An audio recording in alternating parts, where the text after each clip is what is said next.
Hello everybody, welcome back to the channel. This will be Mini Minutes, episode 5. Today I wanted to finish this Salamander Apothecary shoulder pad with you guys because I took some time today to finish the other shoulder pad and glue his torso to the base. So for the outside trim, we're going to be using Rune Lord Brass. This is something I had shipped to my house so I could get the other day because I've been needing it for a hot minute. I think it's going to be just a trick that we need. It's a good consistency, so I don't think we're going to need to do much in terms of watering it down or anything like that.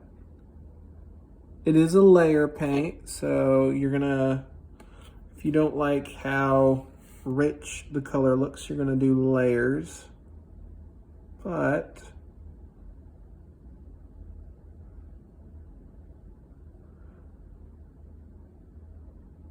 should just flow like that.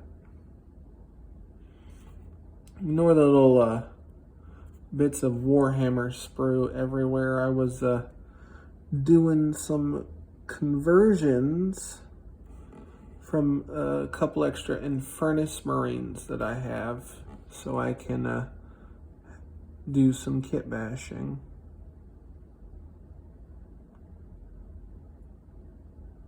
I think this color would work perfect for a flamer. So that's what we got so far.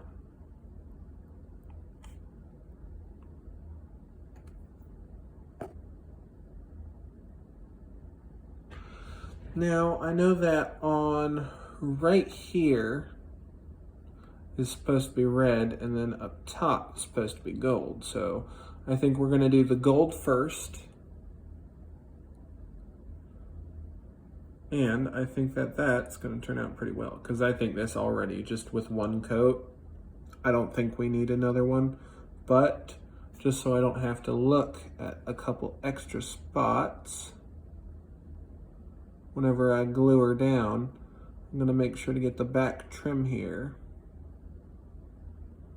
like that. So, let me crack open the gold and we can get at it. I know that in a future video, I want to do a series where I have people or family members who've never painted Warhammer before paint some Warhammer, and I got a perfect one. If you're watching this, you know who you are, and I think you're gonna do great no matter how hard you say you aren't going to. Sometimes people just need a little push to try doing a hobby, and it is okay sometimes. I mean, whenever I was younger, I didn't really think that this was the shit, but kind of grew into it a little bit. Especially because I had a couple friends in high school that talked about it a lot, so I started looking into it, and you know how that goes.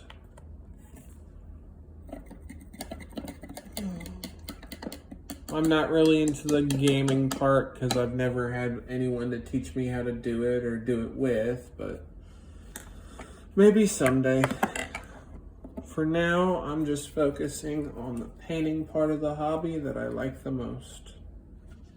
And for our red here, we're going to use some Vallejo game color, Bloody Red. I want to say this is my favorite shade other than the gory red. You can do some pretty cool work with that stuff. I'm gonna get a little bit of water on the brush, do a tickle in there. Then I'm just gonna come over here and wipe the rest of the water off my brush. Stir it around just a little bit. And if you guys don't know how to do this, if you get a little bit of paint on your brush and you go across your skin like that, if you're trying to learn how to thin out your paints, it's an easy way to do it because it will show you how well the details will show through on the paint whenever you put it on the plastic.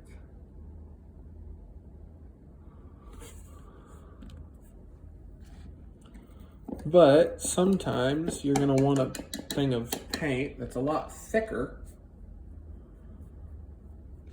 such as this. This is Vallejo's version of Wraithbone White, just bone white.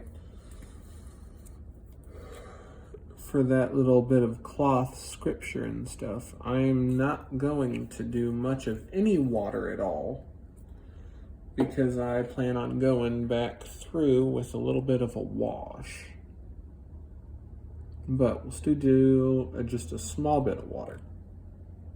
Something I don't like about Vallejo's paints, some of them have different consistencies than the others and dry out a lot quicker if you're just trying to use them.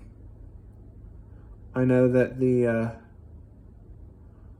one I always have a problem with is just white. Their standard white.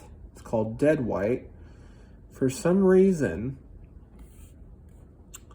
no matter how hard I try, it always ends up clumpy or just too liquidy. So there's that. I might put some text on there, but I don't know if I will or not. Thank you guys for watching. Like, comment, subscribe, and share with a friend. Have a good day.